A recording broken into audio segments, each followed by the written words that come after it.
And good morning to you. We continue to follow some severe weather from overnight throughout our viewing area. Complete coverage for you this morning of everything that you need to know about. Amanda's watching your roads this morning. We have crews out in the field of the latest water rescues that we're getting in.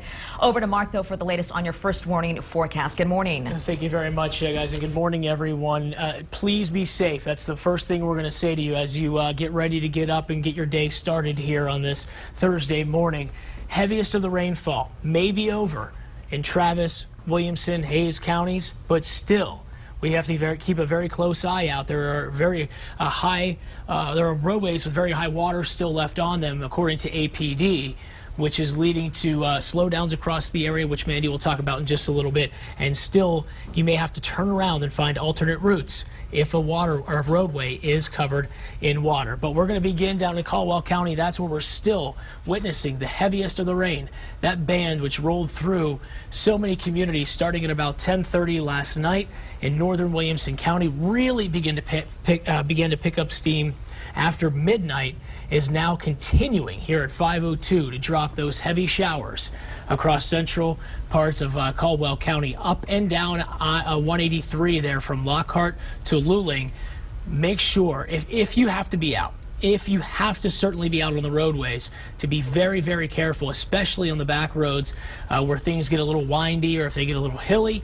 You have to make sure you stop before a dip in the road, because of the dip in the road, we could get a lot of water collecting with all of this rain coming down at a very quick rate at a very short period of time.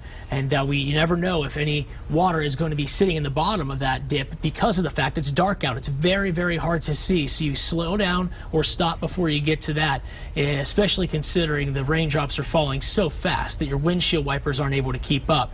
So there's a light show in the sky overhead, heavy rain coming through from parts of Dale to Lockhart, McMahon, Tillman, and Fentress early today.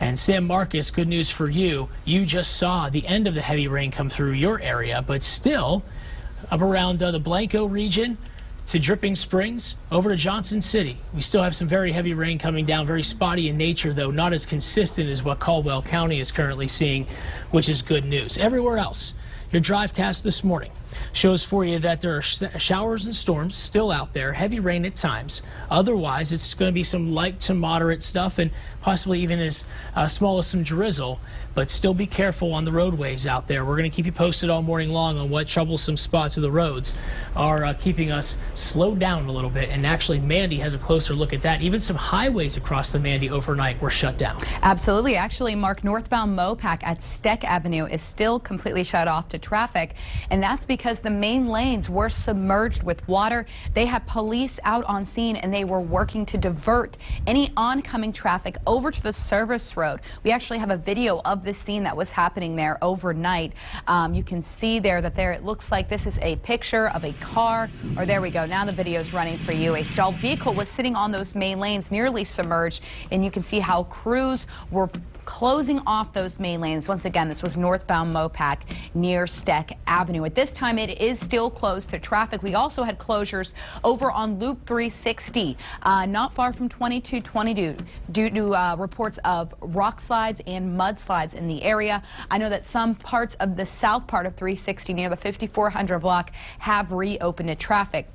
Pulling up the radar here over our maps, you can see most of our high-speed roadways did get hit by that heavy rain, which is going to make for very slick roadways. Now, I've been watching our traffic pages. We don't have any serious incidents to report when it comes to crashes.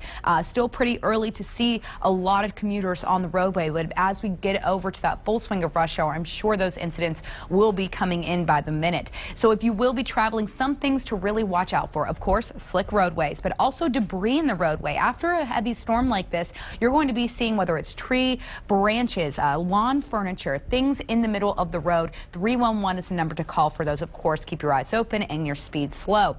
Also, driving in, I saw 3 intersections where the signal lights were completely down, in the sense they were not even turned on, they were not illuminated in any way, or they were flashing. Another thing that's common after storms. If you do come across an intersection like that, once again, 311 is the number to give a heads up to, so they can send a crew out there to repair that.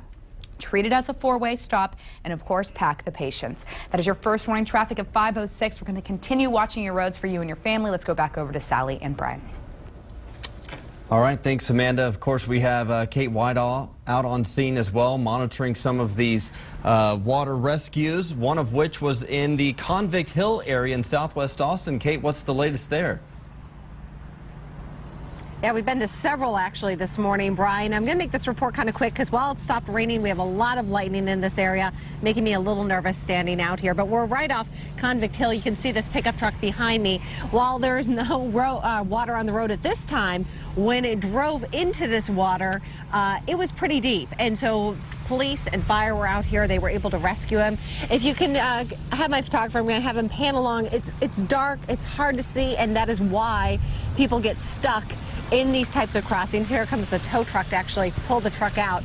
But when we arrived out here, the water level was all the way up to the white part of that sign, to just kind of give you an idea. So the Williams Creek was certainly a lot higher up, but as the rain stopped about 20 minutes ago, the water level has gone down. And thankfully, one of the great things about this morning is we've gone to several different water rescues, and by the time we get there, the person's been pulled out, which is great news. But again, also, at the same time this morning, we've watched people drive through low water crossings. That's crazy. You're going to get stuck and your car's going to float away. It's so dangerous. So just be really, really careful out there this morning when you're out driving, because in the dark, the water on the roadway looks like the pavement. So it's easy to be able to kind of confuse the two. So just be very, very careful. Of course, we'll be updating you throughout the morning as hopefully more situations do not happen, but we will be there if they do. Hey, Kate, I know that this is not the first water rescue that you were called out to this morning since about 3 a.m. You were called out to several others, and we'll talk about that in just a bit. But your drive to get from one part of town to the other, how was that this morning? You know, it was wet roads. It really was not bad at all. The rain was not coming down all that heavy, and now the rain has stopped here in South Austin. So, again, the roads are going to be slick because they are wet, but overall, just wasn't too bad.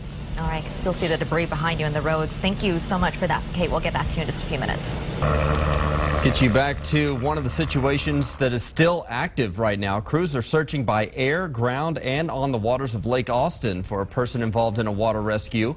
Shortly before 2 o'clock this morning, emergency rescue crews were called out to the area near Fritz Park Road.